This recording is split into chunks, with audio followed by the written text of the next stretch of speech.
Indonesia dan Malaysia merupakan dua negara yang serumpun, yang memiliki banyak kesamaan dalam aspek budaya, bahasa, adat istiadat dan warisan sejarah. Dengan adanya serumpunan bangsa dari dua negara ini, banyak yang menggelarkannya sebagai negara dua beradik. Tetapi sebenarnya bangsa Melayu bukan sahaja berada di Kepulauan Indonesia dan Malaysia sahaja. Bahkan ia meliputi sebahagian dari negara yang ada di Nusantara ini, seperti Melayu Brunei, Melayu Patani, Melayu Kempuchia dan sebagainya. Apakah Malaysia suka mencuri budaya orang lain? Jadi di sini saya ingin memperbetulkan apa yang berlaku.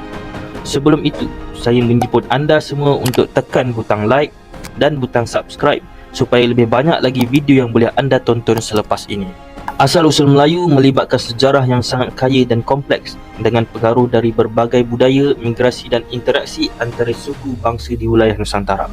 Sebagai contoh adalah pengaruh Hindu-Buddha pada abad ke-1 hingga ke-14 Masihi. Hinduism dan Buddhism dari India membawa pengaruh yang signifikan ke wilayah Nusantara. Kerajaan-kerajaan Hindu-Buddha seperti Sriwijaya di Sumatera dan Majapahit di Jawa memainkan peranan yang sangat penting dalam perkembangan budaya Melayu.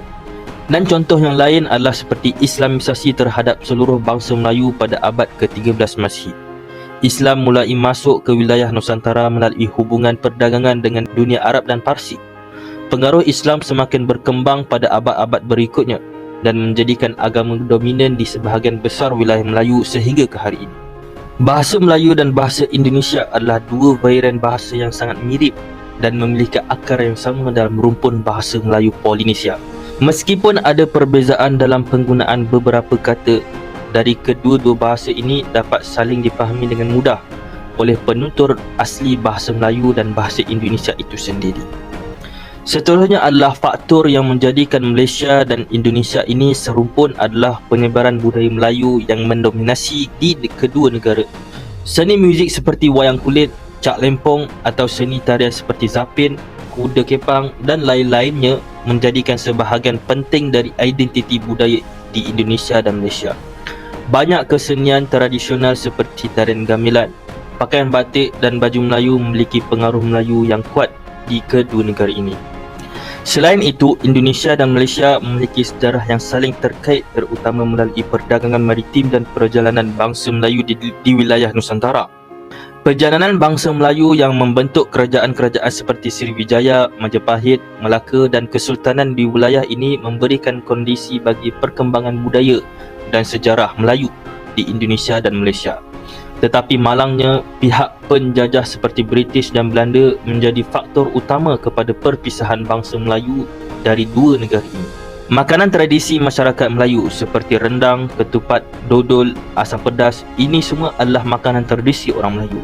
Ia juga merupakan sebahagian penting dari budaya di kedua negara ini. Makanan seperti nasi lemak, rendang, sate dan laksa memiliki pengaruh yang Melayu yang kuat dan dihargai oleh Indonesia dan Malaysia. Kesimpulannya, kita sebagai masyarakat yang serumpun dari kedua tanah air ini janganlah jadi batu api bagi semarakkan lagi permusuhan antara dua negara ini. Kesepahaman, toleransi dan saling kenal mengenali antara satu sama lain adalah faktor utama kedua negara ini akan menjadi harmoni dan damai. Walau bagaimanapun, yang selalu menjadi perbalahan antara Malaysia dan Indonesia ini adalah ketidaksepahaman dalam pelbagai isu dan pengeluaran berita-berita palsu ataupun hoax dari orang yang tidak bertanggungjawab. Kita patut bersyukur kerana Indonesia dan Malaysia mempunyai kepimpinan yang masih mengutamakan toleransi dan tidak mengutamakan permusuhan antara satu sama lain. Meskipun terdapat perbezaan dalam beberapa aspek budaya dalam sejarah Indonesia dan Malaysia ini, tetapi ia tetap terikat oleh satu serumpunan yang kuat dan memiliki banyak kesamaan dalam hal budaya, bahasa dan sejarah. Hal ini mencerminkan kedekatan antara dua negara dan hubungan yang erat di antara masyarakat serumpun. Perjalanan sejarah ini menciptakan identiti budaya Melayu yang kaya dengan pengaruh dari pelbagai agama, bangsa dan tradisi dan bahasa. Meskipun terdapat variasi dalam aspek budaya Melayu di berbagai wilayah, kesamaan bahasa Melayu, seni muzik dan adat istiadat menjadi ciri khas yang melekat pada masyarakat Melayu di Indonesia, Malaysia, Brunei dan wilayah lain di Asia Tenggara ini. Itu sahaja daripada saya, Mata Pena Channel. Assalamualaikum.